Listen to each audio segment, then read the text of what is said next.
Hello, hello, hello. How is everyone doing? Hope everyone's having a fine and dandy Sunday.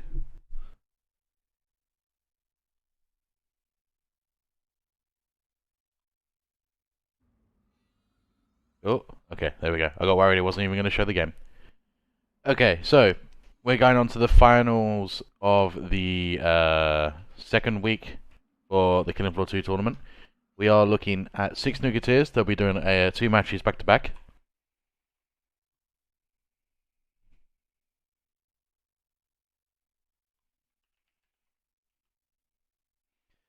So yeah, hopefully there will be some really interesting matches. I mean, we are looking at the Patriarch again for this first one.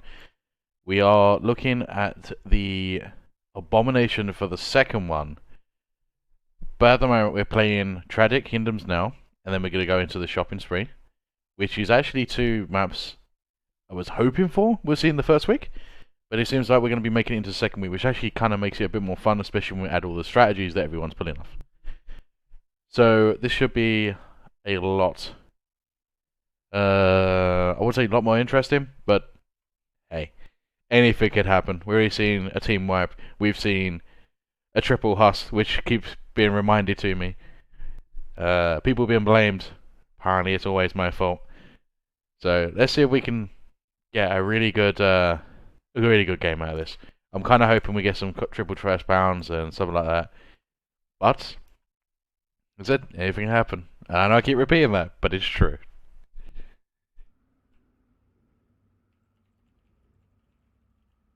Let's see if the team are all ready.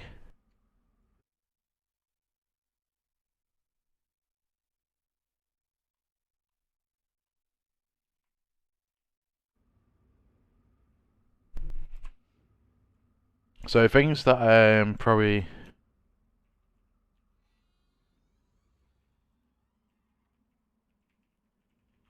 going to expect. I'm expecting a little bit of a corner camp, especially in certain locations.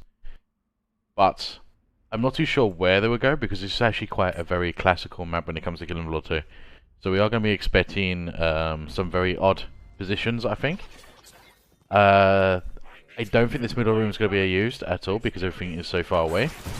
See, they are definitely rushing outside, which is the first option any team should be doing in this one.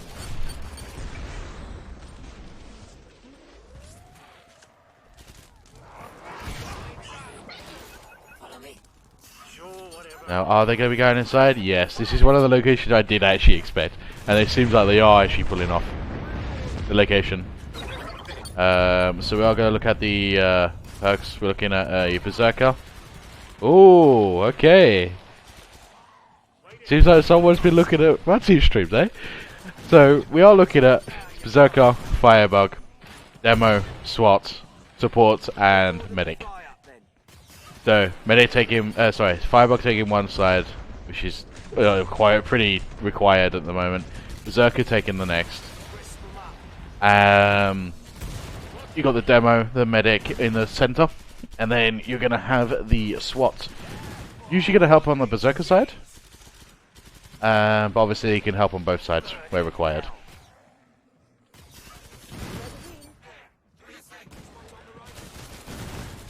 Support being thrown. Oh yeah, support being thrown up, helping the Berserker mostly it seems. So Firebug taking the lesser side, everything else taking the front. Berserker is actually hanging out quite a bit. Their spawns do seem to be coming from afar. Let's have a quick look from a distance. We do see them coming up from on top of here. Now just think, they are down in that building, but they're spawning from here, which is actually slowing them down quite a bit. Spawning from around here and here. So this is not what I would have expected from the map. I guess this is down to the vision. Which means this Berserker, or anyone near the door, is actually slowing this down. Well, we are still seeing a standard 2 minute 5 second wave 1 complete. They are moving, and the trader is right next to him, so they got very lucky on this one. Maybe it's actually what they were planning on. They were trying to stick to actual traders. They are trying to skip with a 44-second skip.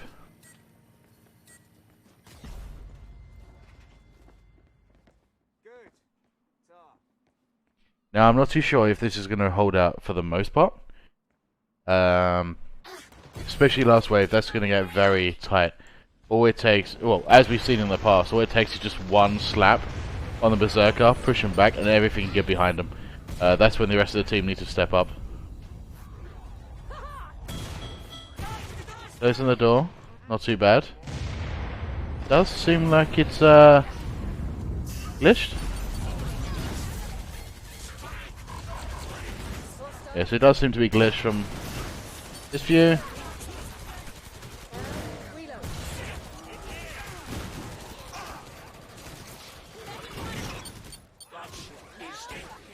It's gonna be a bit hard, so you're gonna have to bear with me a bit. Obviously, I can't see through the door, but they clearly can. You do hear a quarter pound.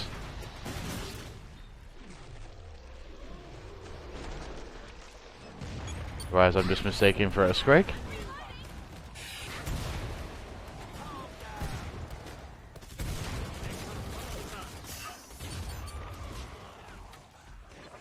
Oh, I hear it. Quarter's coming in. And he's down. So you guys got the Fire Axe, which is actually quite good at early waves. Taking out the quarters with ease.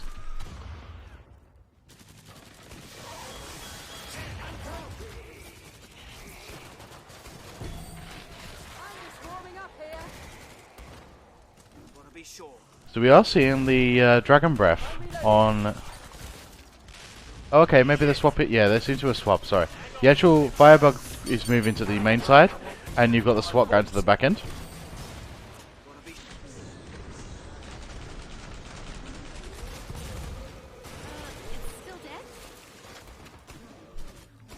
I'm hearing a Scrake.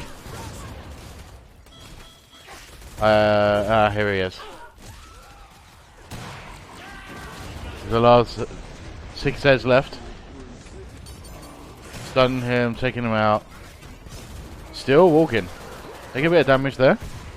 The circuit going under 130 health out of the 200. Does seem like they're going for a skip though. Oh, it failed. And failed, and then it go free. Okay. 46 seconds. For a... Oh, he dropped his weapon. For a trader skip, it took him 12 seconds to actually initiate the actual trade swap, so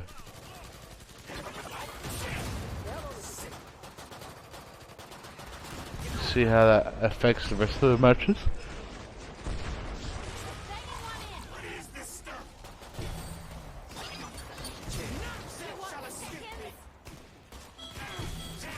So they're taking a bit of damage. You've still got a decent amount of ammo across the team, apart from the support. I'm assuming he'll be giving his weapon to the medic or something. They'll be taking off the ammo from him and then give it back.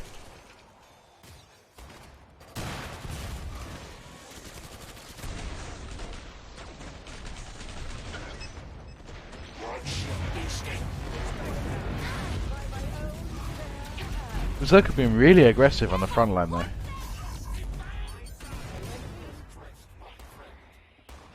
Poor Spoke. He seems really bored back here. And the Stalker was like, fuck that, come back here.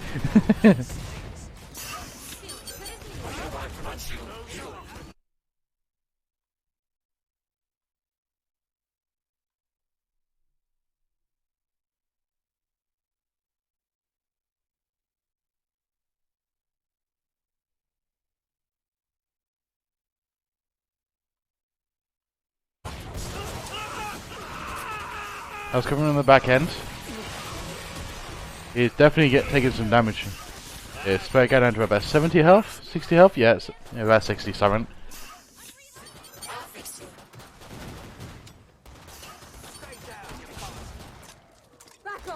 May on the demo has got 2 MVPs so far. Jay coming from the front. Oh no, he's coming from the back. Gets some damage on, Berserker straight in there. And cleanly takes his head off. Poor Scrake. support. Absolutely no ammo left. Couple of shots in the 9mm.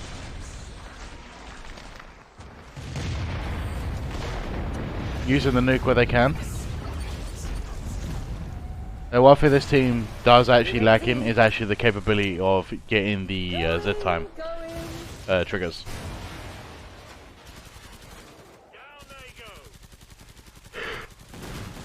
I apologize. A little bit tired from all the lower sleep. Remember, it's always FluX's fault. Fuck you, Shadow.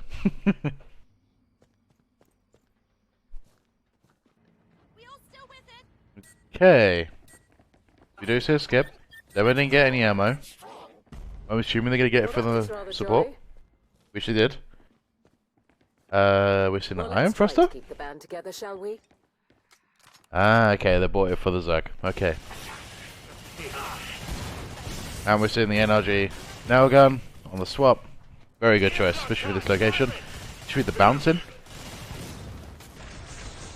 As you can see, it is bouncing. I know it didn't have much use from that moment, but in the later waves it definitely will have some use.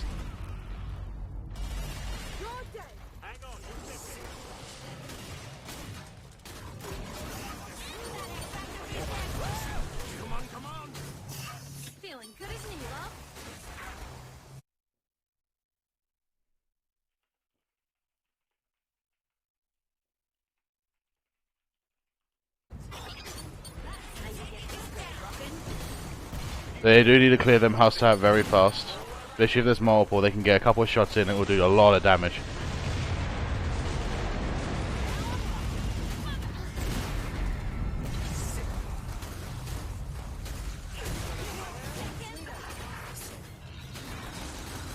That's it, Scrapes one.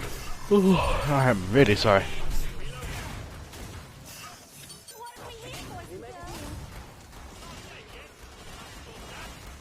Trying to figure out what the Scrake is.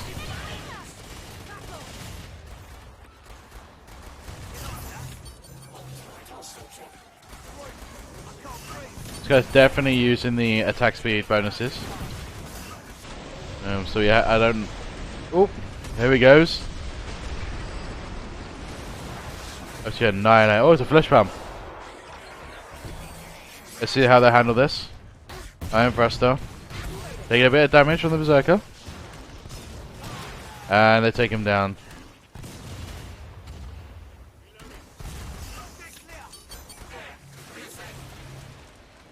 They're absolute supersonic in this team. I mean, he is definitely trying to keep everything as clear as possible. Which is kind of weird when you think about it. Normally it's not the Zerg's job or role in any situation to be clearing.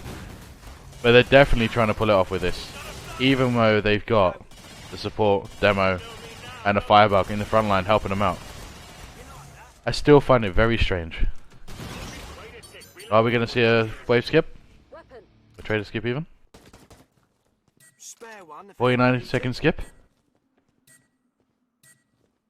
They're definitely consistently between 41 and 49 seconds on each wave so far.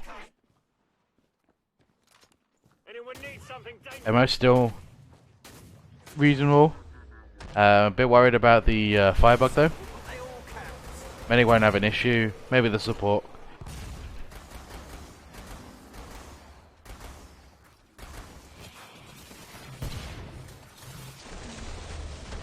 I mean, firebug definitely has the higher kills. It just feels like... I'm not too sure. Oh, I hear flash ban. He's been slowed by the fire. And a Scrape's coming in at the same time. Zerg's taking a lot of damage. SWAT taking some damage too. And at a half health. They did actually swap. Yep, support. Going into the background while the support was straight in to help back him up. Very good choice. And I do believe I just saw a freeze thrower on the swap. So it does seem like we will be seeing the supportive SWAT from Spoke once again. Zerg taking a lot of damage, but not enough to actually make a dent.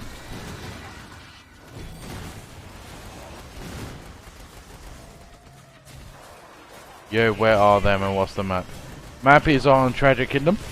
And what do you mean by where are them? Let's ban. Getting a bit of decent amount of damage. They're definitely having a bit of damage between them. Medic having to do 760, 500, 500. So they're doing a lot of heals per wave.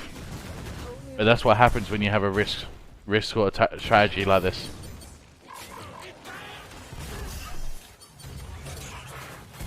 Demo going low. On demo, nope, back up again. Definitely seeing the freeze thrower in the background.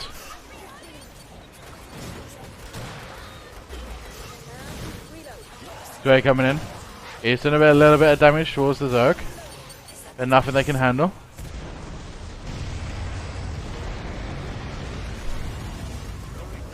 Oh, where are they?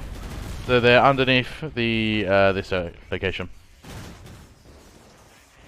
So from this point, you've got the carnival area. Around the side, in between, underneath, they're holding off in the little hallway. Speed up spawns. For those who actually don't understand the actual strategy here, it's basically the more enclosed you are, the faster spawns are able to spawn around you. And if you kill them at a fast rate, it will just keep spawning and spawning and spawning. Now obviously there are some limitations where traders would delay your time because obviously you have to get to the traders in time. But this is where the teams suddenly come into full ride. Like, they're skipping another trader. Firebug is looking quite low, the support is looking quite low. Okay, they're going up to half ammo, but the Firebug is still really low. Demo is still quite low. Okay, Firebug's now going back to half ammo. Support looking low. This is where the Firebug absolutely shines at that time. Oh, here comes the quarter pound. Zerg's holding him down, gone under half health, healing up though. This wave could be hard. Yeah, this wave could be very tough for them. They're taking quite a bit of a risk here, to be honest. Their ammo limitation's actually going to be the worst part of it, I would say. The make or break. I believe that's a flesh pound. Yes. That's one flesh pound. I'll see anything else with it. You are straight into the Zerg. Zerg taking the damage. Once again, taking away, getting some nice parries in there and takes him out. Very nicely played. Taking around about 60, 70 damage. Which is reasonable.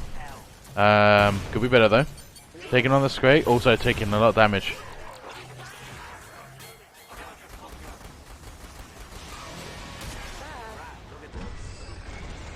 Now I believe he's actually got a super aggressive skill set, which is making him with the extra attack speed, the extra damage, so he's able to be running back and forth, taking everything out, but the survival capabilities is a lot lower. He's very reliant on this medic. Let's have a look at the back end for a bit. I've got the support back here, double barrel. Oh, I do love that skin. Quarter pounder coming from the back, pushes them back, he misses. Is he getting frozen? And he's down. Scrake coming from the front. So much up. Why do it always happen at once? Oh, more quarters. 3 quarters. Okay, 1 down. There's still 3 more. There was 4. 3 down. 4th one down. Okay, that could have gone a lot harder than expected. Still got 90 something Zeds. Support has no ammo. Firebug is definitely lowering down, but if they can get the Z time going up, that won't make a difference. Demo having to save their ammo for the important moments. Definitely coming low. SWAT getting lower, but I think they're going to be okay, but it is running low fast. We have 4 Husk here. We remember these guys, yeah, 4. I remember these 2 well. And they're shooting in the background. You got 3 people at half health. They need to kill these Husks. Taking more damage in the background. Alright, it seemed like we had a large Z in the background. I didn't even see that. Okay, they're definitely going to be bricking it for the trader. They cannot do this once more. It's way too much of a of a risk. Like, they're definitely taking the risk, but that's too much.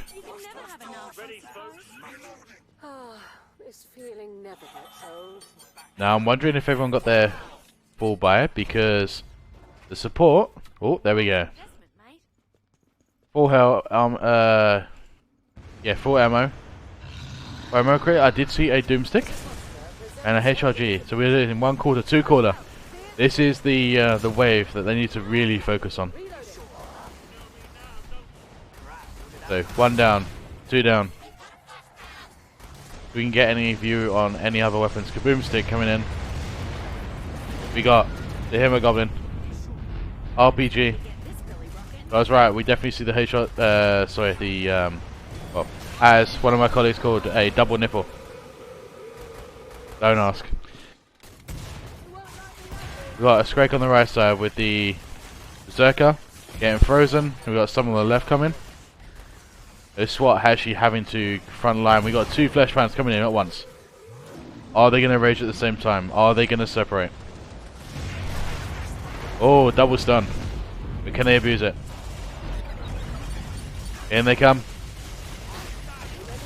Barely any damage taken. 1 down, 2 down. I heard, oh, Scrake in the background. I did hear the Doomstick going off. And it goes down. Quarter cut, 2 quarters coming from the back. Means someone coming from the front. 1 down, very nice shot with the Doomstick. 2nd down. Doomstick coming really in handy now. This support is definitely going to be coming up to scratch with their large dead kills.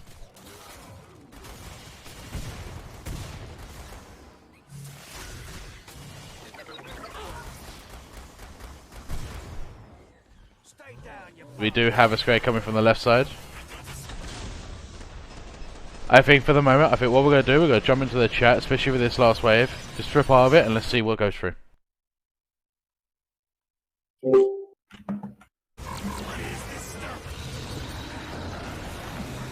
Where? I'm standing. Left. 1 dead, 2 dead. More out from the left. Anybody needs a resupply? I have a Scrake on above. On this side. From the stairs, you have time. Coming. Step back. Frozen. It's back. He's dead. Left on dead. Dead? Okay. Oh, on the I'm coming. spray. Stun them. Freezing. You can freeze. Nice. Another. Unfrozen. She's dead. Dead. Nice job. Two quarter pounds on the left. 1 down. 1 down. 2 down, perfect.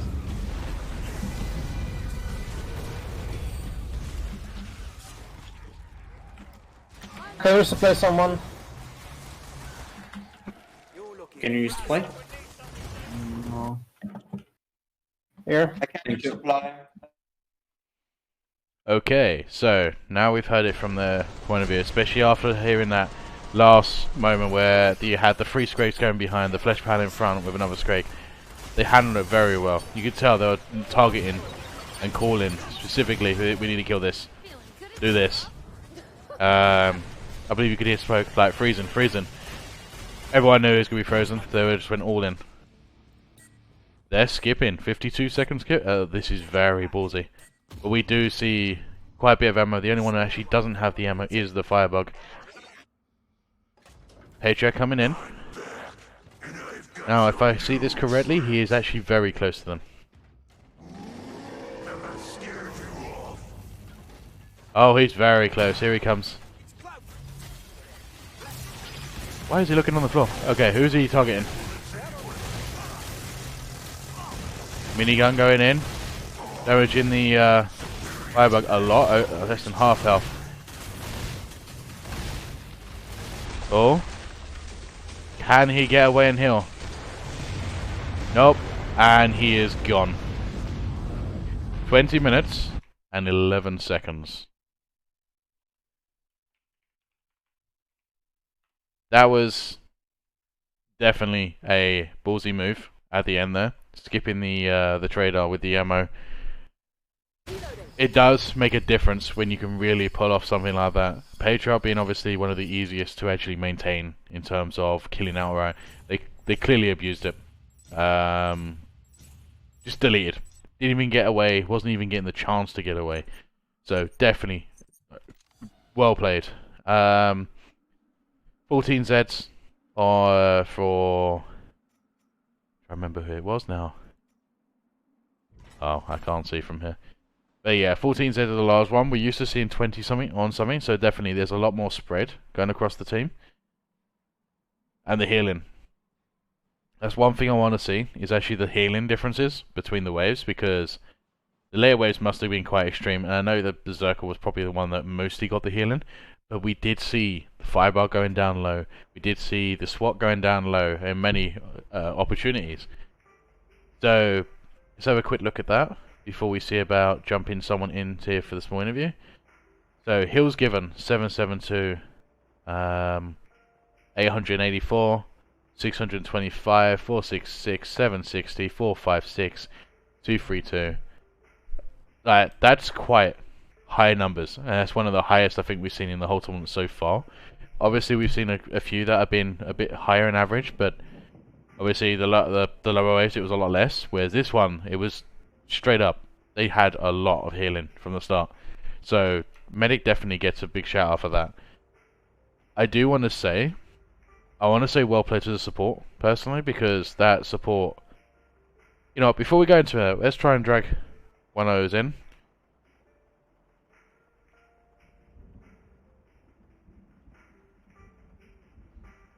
See if we can get one or two of them to come join us, then we can get more of a point of view from them, and then we can kind of tweak it around with that.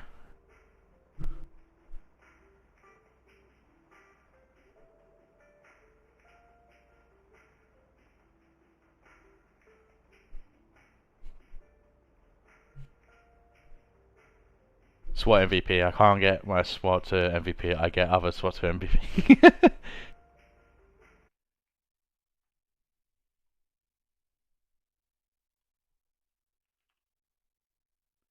Okay, so I'm going to be dragging two people over now. Give me 1 second. Hey. Hey there, guys. Hey. So we have got Spoke and Ziffer. If you guys... how did it go? Let's start with you, Spoke. I would win excellent.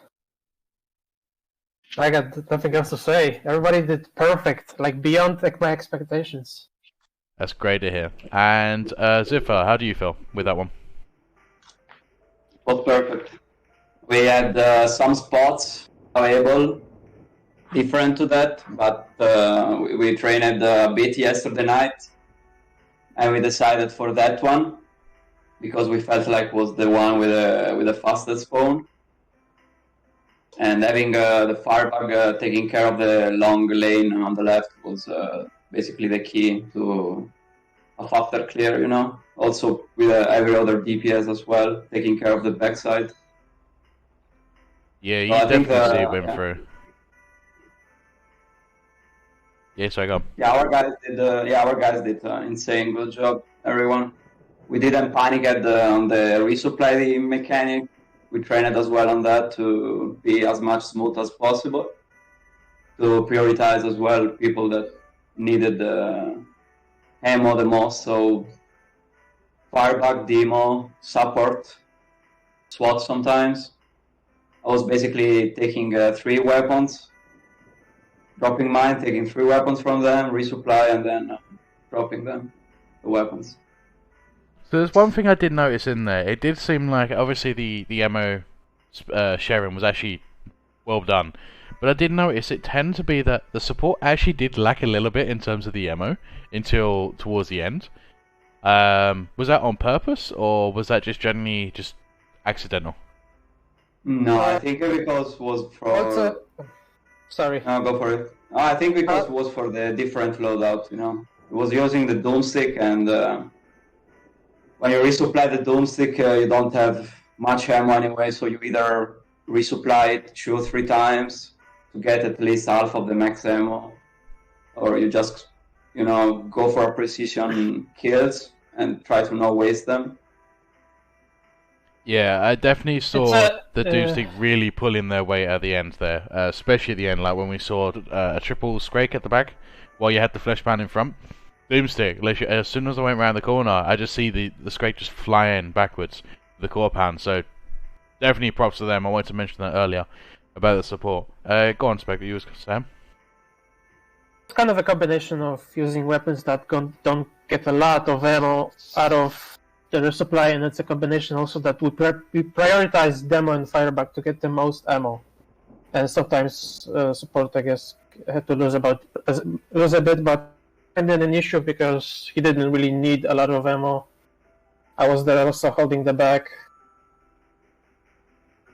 So obviously, from our point of view, we can only go based by like percent of ammo, of terror ammo. So I know support has low ammo and all that, and that probably is a big factor. Obviously, you know, one shot could be a lot more than a magazine for another perk in terms of the bars that we got. So yes, I kind of need to consider that. So maybe it wasn't as much of an ammo difference as it showed.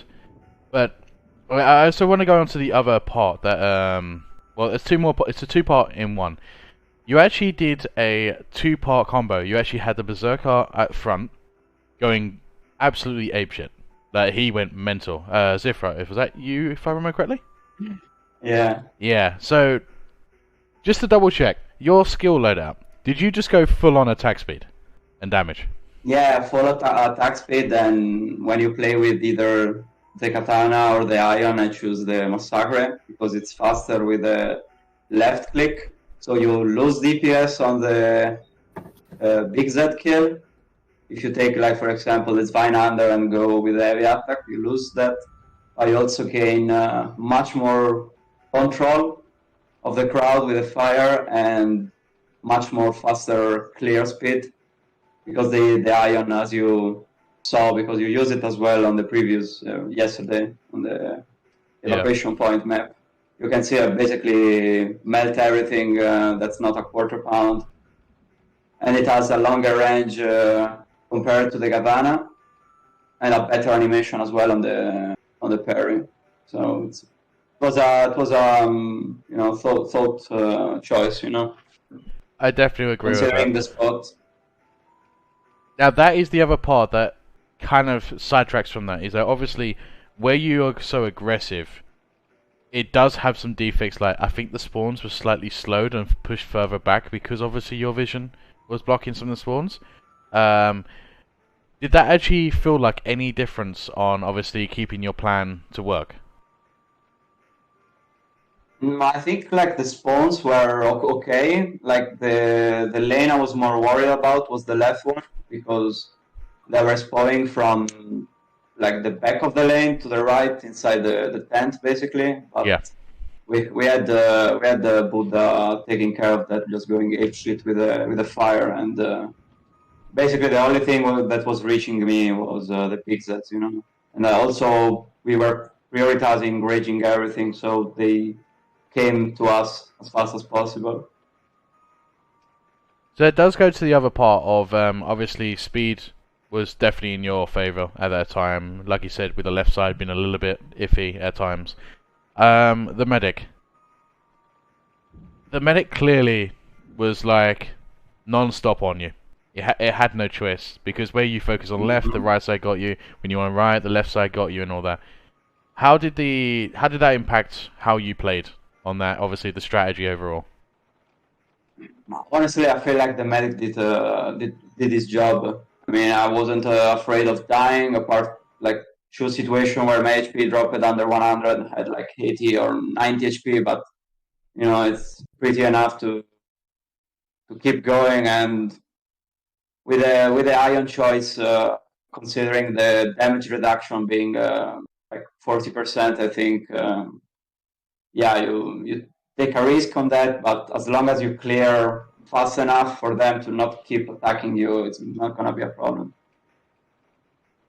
And obviously with that bit, obviously you had the back end of bit. Now I did try and I do apologise for the viewers. It was a bit hard trying to focus on both sides at the same time. We did have a couple of moments where you had action on both sides. We ended up missing stuff. Spoke, obviously you were mixed. Obviously you were kind of like the center point.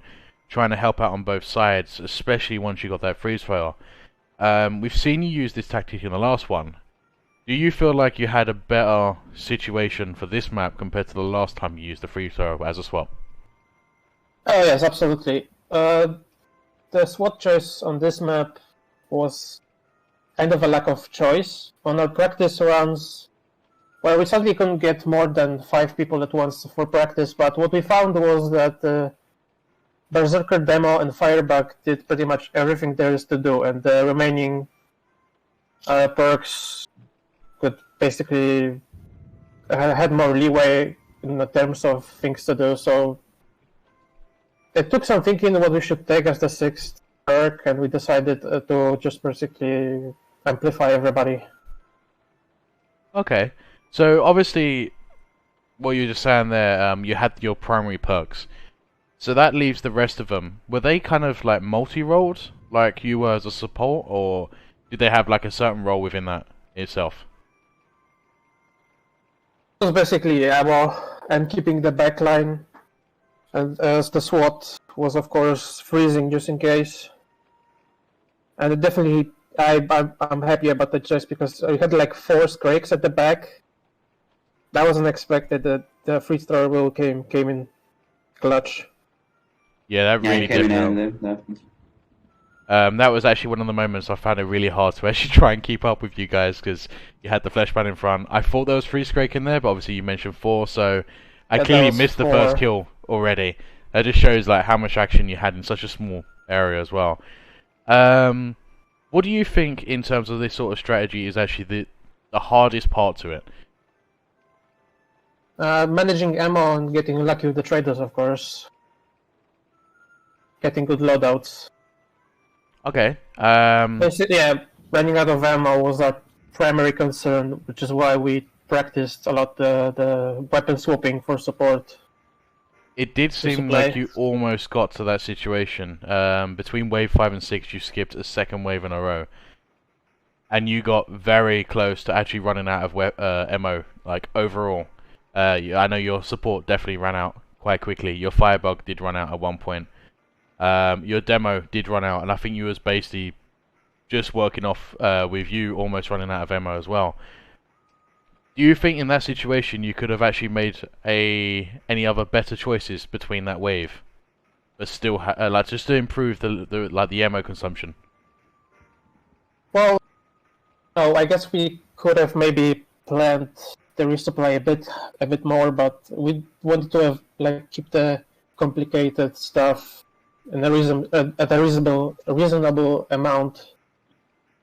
But I think we had to do this for the speed. It was necessary. Oh, for sure. I mean, you had a really good result. I don't think there's anything you really could have done that would make a major impact, at least. You had a really good actual average time for skipping your waves. I think that your lowest was 40 seconds. Your highest being at 52 seconds. I did see one concerning skip, which was when you actually skipped the whole entire wave, but you still only had 46 seconds. I don't know if you remember that, but do you remember what actually happened during that? Yes. I don't know. I feel like the skip trader gets a bit buggy sometimes for some players, and I think we kind of failed it a bit once, and we had to redo it again. Yes, that was the one. Yeah, it failed twice. I did see that. So okay, that might have been a bit of an issue. Fair enough. Anything else you guys would like to add to that? Probably if I was staying a little bit on the inside, but I wanted to check and give the call outs as soon as I saw the pigs that spawning in, so we could rage them and break them in. But yeah, if you definitely stay inside, probably the spawn could have been faster. But I've checked before, and the spawn points on that side were pretty close anyway, apart from the 10th one on the far back on the left lane. But It also was definitely necessary to save a bit more ammo, so Berserker can kill. yeah, I Yeah. like as long as the Z time kicked in, I went ape shit with things. I tried to kill the trash and then go back, check the stairs up, rage the Scrag, bring them down. So that's actually something I actually did want to bring up. You mentioned Z time. Now, most of the teams have been actually abusing the Z time in some form of way. Your team didn't, or it didn't actually try to focus it in any way at all. Obviously, you had ways to abuse it. Obviously, Nuke, Firebug with the Illuminate Lemo, and Zerk with the Spartan. But it didn't feel like you guys actually wanted to focus on that in terms of the perk choices and obviously with position. Do you feel like that would have been a better option, or do you feel like the option you had now was actually just absolute solid? It definitely beats the Z time strategy. In order to reliably utilize Z-Type, we would need Tech Commando, and we did not. Well, we were not able to take Commando on this map, so we didn't count on Z-Time as much as the base gameplay. Okay. For example, if you have a Gunslinger and the Z time is good, you can clear the biggie much faster than a Zerk abusing the Spartan. Because we have to consider that how the Berserker mechanics work with the DPS. We have to always move forward and right click on the head. And sometimes the Zeds either flinch, stumble back, or they parry. Yeah. So it's more advantage towards the sharpshooter and the gunslinger. But I feel like the big Z clear were fast enough. Okay. Obviously, you had it a really easy Patriarch wave there as well. This is something I actually want to generally ask most teams. Is obviously, if it was a different boss, do you think you would have cleared it way as quick? Because clearly this Patriarch wasn't able to move. He went to go healing, but you guys didn't give him like more than a second to move. Yeah, it was a bit scary when it was running away, but we prayed RNG, and with the Z time kicked in the exact time, I was able to go to the other side and body block him. But yeah, we saw that standing there basically forced the spawn of the boss right up.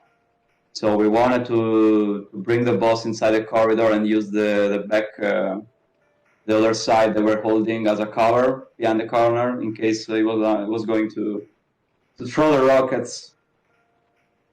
But I think that the kill I think would have been the same. It was like the same situation on the Sanitarium with the Matriarch in the corridor. Like not as fast as the other team showed yesterday, that's for sure. Not close enough. Okay. So this will come to the last one. Obviously, we don't want anything that's going to be too biased. Who do you think actually shined within your team? And I want to get a vote from each one of you if possible. If you can't, obviously, maybe give 2 people if possible. So Spoke, we'll start with you. Who do you think actually really shined within this specific match? Berserker, of course. Berserker and Firebug, I suppose. Yeah, well, I would have said support maybe, considering the lack of ammo he had in that situation. He was forced basically to go for precision shot, and also the SWAT with a freeze thrower was basically giving them an easy takedown, on the backside. Yeah, for sure. We do have actually got some MVP going on. They're both saying to go for demo. My personal vote, actually, I would kind of have to split between 2. Is actually one Zerk, so use it with that one. That generally because you went for the full-on aggressive and you were going for the clearing build. It's very weird to see that on a Berserker, but you actually did it in a very efficient way, which is why I think that gets my MVP vote. The second person who came very close, actually, once again, the support. Yes, they actually had to manage their ammo a bit more. Obviously, they're letting the rest of the team do really well. But it was the Doomstick moments where when they pulled off that headshot, that was game Yeah. changing. It was instant. Like that's it. You was in trouble. Yeah, now you're not. So Yeah, as long as you can go close to them and you can empty the entire pellet shot on the face, they're gonna either die or like reach super close, low HP, you know, so you can instantly finish them off. So it's an insane weapon with a big trade-off, because if you miss, like if you hit the neck or the shoulder, the damage drop by a lot. And with the reload speed being slow on that weapon compared to the boomstick, so it's a trade-off. It's a big trade-off using that weapon. You have to train a lot to use it properly. oh yeah, a risk versus reward. I don't think anything could be a perfect example with that weapon. Okay, with that being said, I'm gonna let it go for another one. I'm just gonna finish up the stream, so I'm gonna let you guys go back to your teams, because obviously you're playing again next within. Next 15 minutes, so obviously 20 minutes. Yeah. I'll be getting that back up in a moment. So thank you very much for the chat, guys. And you got anything else to say before I move you back? No, I think we said everything. GG. Yeah? Yeah, So, GG. nice one, guys, and good luck on your next match. Thank you. Thank you. Bye-bye. Okay, so we just moved them back over. Obviously, well played to them once again. We are going to go and quickly turn the stream off and go into the next one. It does seem like the demo's getting the 2 votes for the MVP, so I'll be making sure that will be noted. And so, like I said, they are going to have another match. The contender for this one and the next one will be playing later on tonight at, just make sure I got the right one, 2 p.m. 2 a.m. CEST and 3:15 a.m. CST. So that'll be wait a minute. Nope. Yes. So Jedi Association will be playing first on, and then afterwards it'll be Sad Swats against this team. So let's jump into the next one, and I shall see you in a moment.